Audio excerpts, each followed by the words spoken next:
My husband waited until the room was warm and full, put his hand over mine like a man being patient, and told our friends, gently, so gently, that I'd forgotten our anniversary again. That I forget a lot of things now. That he worries. I hadn't forgotten it. There was no anniversary that week. But everyone at that table nodded at him with soft, sorry eyes, and looked at me the way you look at a stove someone might have left on. What he didn't know, telling the room I couldn't be trusted to remember, was that I had a recording of his own voice, remembering everything perfectly. He never hit me. I want to say that early, because people wait for that part, and there isn't one. He did something quieter and much harder to photograph.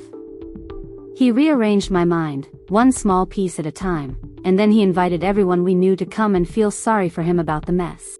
It started with keys. I'd hang them on the hook, they'd turn up in a drawer. I'd swear I paid a bill, the letter would come, unpaid, and he'd sigh and pay it and tell me not to worry about it. Little things. Things you can never quite be sure of. And every single time, that patient sigh. You did it again, honey. It's all right. We'll figure out what's going on with you. What's going on with you? He said it so often that it stopped sounding like a worry and started sounding like a diagnosis. And he was careful, that is the truest word for him, careful, to do his worrying out loud, where people could hear. To his mother, on the phone, I'm keeping an eye on her. To our friends, over dinner, she's been so tired lately, so forgetful, I just wish she'd let someone look at her.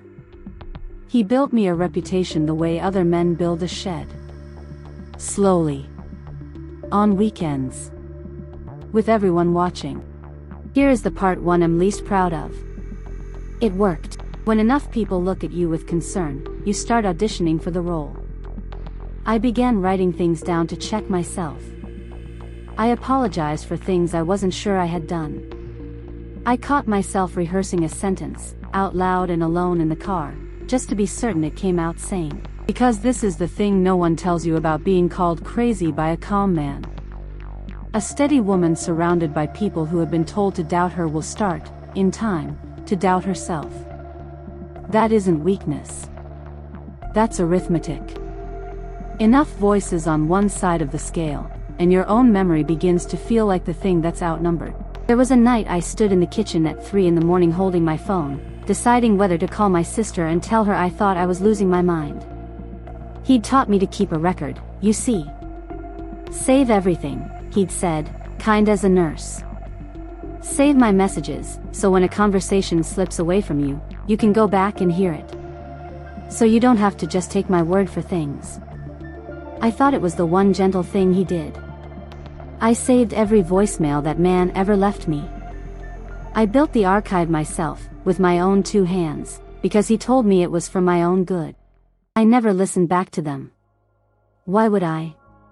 They were humiliating even to receive, long, soft, for the record voicemails.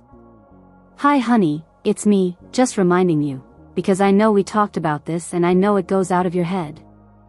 I let them fill the little box and never once played them again. Proof of my failing, filed away, unheard, until the night I finally decided to see a doctor. A real one.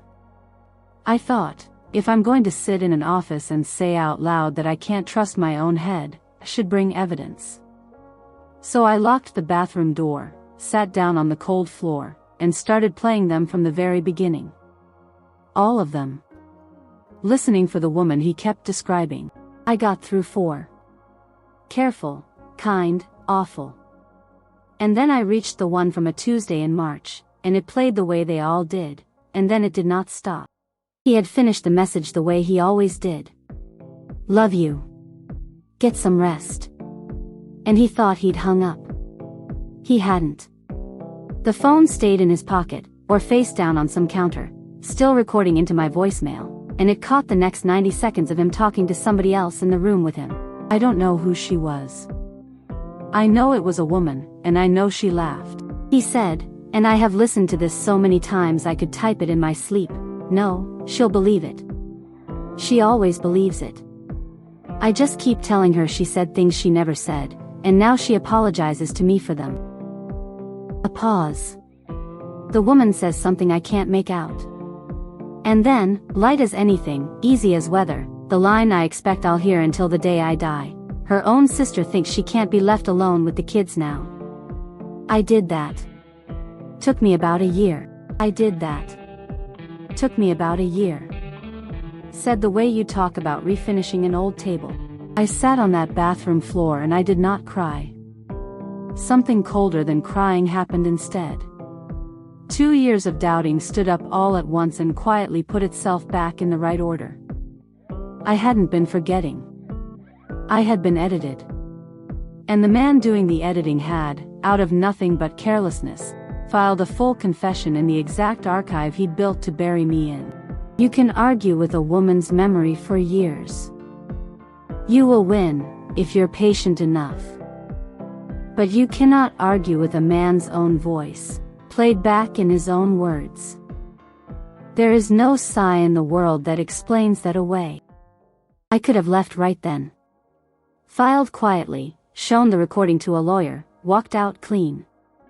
Part of me still wishes I had, but I want to be honest about why I didn't. For 2 years, those people had looked at me like something cracked. His mother. Our friends. My own sister, who'd started phoning to ask, in that soft careful voice, whether I'd remembered my vitamins. I didn't only want out of the marriage. I wanted the room back. I wanted the exact people who had watched him build the story to be standing there when it came down. So I waited 3 weeks, until his birthday dinner. His house, full, his mother, his sister, the friends who'd nodded along, a dozen people who all understood by now that poor him had a wife who was not well, and he did the thing he always did. Somewhere between the plates and the cake, I set a serving spoon down a little too hard, and he caught it like a gift. It's okay, he said, to me but for them, his hand landing over mine. She gets flustered. We're managing it. Aren't we, honey? Sympathy went around that table like a dish being passed. I said, you're right. I have been getting things confused lately. I watched his shoulders come down. He thought I was playing my part. In fact, I said, I've been saving your voicemails. Like you always told me to. To help me remember. I set my phone in the middle of the table, right beside the candles, and I turned the volume all the way up. He said my name once, still smiling, not yet afraid. Honey. Nobody wants to hear. He reached for the phone. I slid it, gently, just out of his reach, the same gentle way he'd moved 100 things out of mine. And his own voice walked into that room. First the kind part, the part they'd all have recognized. Love you. Get some rest. A couple of them almost relaxed, confused, like maybe this was nothing after all. Then the little click that wasn't a hang-up. Then him. No, she'll believe it. She always believes it. I keep telling her she said things she never said. The woman laughing, somewhere behind him. And then, into a room gone so quiet I could hear the candles working. Her own sister thinks she can't be left alone with the kids now. I did that. Took me about a year. I have thought a great deal about his face in that moment, because it is honestly the only thing I took out of the marriage worth keeping. It wasn't guilt. Guilt would have been something. It was the machine, the same careful machine I'd been married to for years, running as fast as it could, hunting for the sigh, the explanation, the "you've taken this out of context, honey," and finding nothing at all. Because there is no context that repairs I did that, took me about a year. He had finally said a sentence that even he could not rewrite. Across the table, his sister had a hand pressed over her mouth. His mother was looking at her son as though a stranger had put on his sweater. And my own sister, the one who'd asked about my vitamins, stood up, walked around the table, and sat down in the empty chair beside me. She didn't say a word. She just moved to my side of the room, where she should have been sitting the whole time. I never raised my voice. Not that night, not once in all those years. It turns out I didn't have to. The loudest thing in that house was 90 seconds of him, being honest by accident. He found his voice again eventually. Of course he did. You edited that, he said. You spliced it together. You all see it, she's not well, she's capable of anything now. Reaching for the story one last time. Old habit. And for the first time in 2 years, not one face in that room moved to his side. That is the whole secret of a story like his. It only works while everyone keeps nodding. The second a room goes still, it's just a man talking about himself. So I stood up. I didn't make a speech. I'd rehearsed 100, alone, in that car, but standing there I finally understood I didn't need a single word of it. His own voice had already testified, anything I added would only start to sound like the unstable woman he'd spent a year advertising. So I did the most powerful thing I have ever done in my life. I picked up my phone, I said, I remember everything, and I left him to explain himself to a room that finally knew which one of us to keep an eye on. I had a bag in the car already. I'd stopped auditioning for my own sanity the night I heard him through that bathroom door. The birthday dinner was only where I handed the role back. The divorce was not clean, men like him don't do clean, but it was survivable, because I finally held the one thing that ends an argument.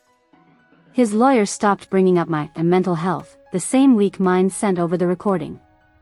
It's a funny thing, how fast a man remembers you were sane all along, the moment your sanity becomes his problem instead of yours. My sister and I don't talk about the vitamins. She apologized once, crying, and I told her the plain truth. He was good at it. He was good at it with all of us. She hadn't failed me. She'd been handled, the same as I had. The friends drifted, the way people do when they realize which side of a table they spent 2 years sitting on. I don't miss them. You cannot unhear a man describe, in his own voice, the year he spent taking a woman apart for sport. There is no apology large enough to record over that. People ask if I still feel crazy. I don't. But I'll tell you what took the longest to come back, longer than the sleep, longer than the confidence. It was trusting my own memory in a quiet room, with nobody there to argue the other way. For 2 years, the word for me was decided by whoever spoke last, and calmest. I know now that being believed is not the same thing as being sane, and being doubted is not the same thing as being wrong. They can call you forgetful for as long as you let them hold the only microphone. So keep your own. One day the whole room goes quiet, and the truth only has to be loud enough to be heard once. Have you ever been made to doubt something you knew was true, and then been proven right? What was the proof? I read every story here. The best ones become episodes.